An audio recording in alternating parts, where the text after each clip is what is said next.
अस्सलाम वालेकुम दोस्तों, अगर आपको लगता है कि सब कुछ चंगा सी तो आज ये वीडियो आपके होश उड़ा देगा।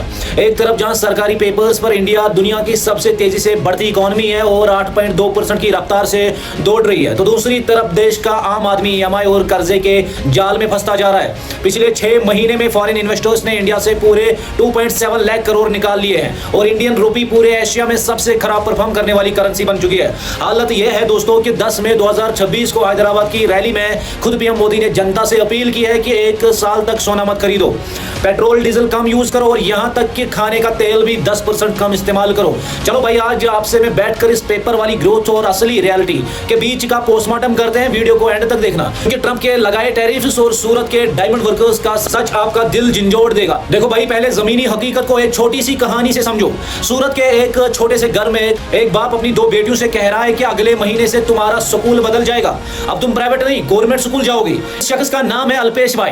कुछ साल पहले गांव से सूरत आए थे। डायमंड फैक्ट्री में 35,000 की मस्त नौकरी मिली। बेटियों को इंग्लिश मीडियम प्राइवेट स्कूल में डाला, तब कुछ सेट था। लेकिन फिर आया साल 2025। यूएस प्रेसिडेंट डोनाल्ड ट्रंप ने इंडिया पर 50% का भारी टैरिफ लगा दिया। इस एक झटके ने सूरत के डायमंड इंडस्ट्री के परखच्चे उड़ा दिए। अल्पेश भाई की सैलरी पहले 18,000 हुई, फिर फैक्ट्री ने 60% वर्कर्स को निकाल दिया। आज वो कपड़ा इंडस्ट्री में सिर्फ 12,000 पर काम कर रहे हैं। और दोस्तों, सिर्फ सूरत ही नहीं, डायमंड वर्कर्स यूनियन के मुताबिक नवंबर 2024 तक ही 71 वर्कर्स सुसाइड कर चुके थे और पिछले 12 से 14 महीने में 50,000 से ज्यादा वर्कर्स सूरत छोड़कर वापस गांव भाग चुके हैं। भाई, अब सवाल यह है कि जब सब ठीक चल रहा था तो अचानक से ये बुरा दौर कैसे आया? इन झटकों की वजह से किचन का बजट तबाह हो गया है। तो डोमेस्टिक एलपीजी सिलेंडर 913 का था, वो ब्लैक में 2000 से 2500 में बिकने लगा। पेट्रोल डीजल का दाम 10 दिन में 7.5 प्रति लीटर बढ़ गई और सरकारी पेपर्स में इन्फ्लेशन रेट को सिर्फ 3.93% दिखाया गया। तो पूरा सच नहीं है भाई। अब बात करते हैं हमारे गिरते हुए रुपये की। 20 मई 2026 को इंडियन रुपया सबसे निचले स्तर यानी 96.90 प्रति डॉलर पर पहुंच गया है। रुपये वीक होने का मतलब है कि हर इंपोर्टेड चीज महंगी हो जाएगी। देश का फॉरेन एक्सचेंज रिजर्व जो 728 बिलियन पर था, वो 4 महीने में गिर के 667 बिलियन पर आ गया।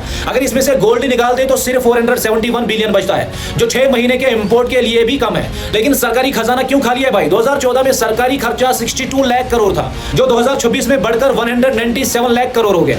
देश का डिबेट टू जीडीपी रेशियो बढ़कर 82% तक पहुंच गया है। हालत यह है कि सरकार की रेवेन्यू का 80% से ज्यादा पैसा पहले से ही बुक्ड है। 25% पुराने इंटरेस्ट में, 28% सैलरीज में, 15% पेंशन में और 15% सब्सिडीज में। अब एक और बड़ा झटका सुनो। इनफॉर्मल सेक्टर में जहां 7.8% जीडीपी ग्रोथ दिखी, वहां 3 महीने में 27 लाख लोगों की नौकरी चली गई। और आने वाले वक्त में एआई आर्टिफिशियल इंटेलिजेंस इस क्राइसिस को और खतरनाक बनाने वाला है। वर्ल्ड इकोनॉमिक फोरम कहता है कि 2030 तक एआई की वजह से 9 करोड़ जॉब्स खत्म हो सकती है। तो फिर मार्केट में कार, एसी, फ्रिज और आईफोन कैसे बिक रहे हैं? जवाब है ईएमआई और कर्जा। लोग अपनी डेली जरूरतों को पूरा करने के लिए पर्सनल लोन और क्रेडिट कार्ड पर जी रहे हैं। आरबीआई कहता है रिटेल लोन्स का हिस्सा 55.3% हो चुका है, यानी जनता का फाइनेंशियल बफर पूरी तरह कमजोर हो गया है दोस्तों। तो मेरे भाइयों, सरकारी दावे थे कि 2025 तक इंडिया 5 ट्रिलियन इकोनॉमी बनाएगा, पर आज भी 2026 भी हम 3.9 ट्रिलियन पर अटके हैं। अब नेताओं की भाषण से ट्रिलियन गायब हो गया है और वो सीधा 2047 की बात कर रहे हैं। आपको क्या लगता है मेरे दोस्तों? सरकारी विज्ञापनों और नेताओं के विदेशी दौरों पर टैक्स पेयर्स का पैसा बर्बाद करना बंद करके सूरत और त्रिपुर जैसे एक्सपोर्ट हब उसको बचाना जरूरी नहीं है?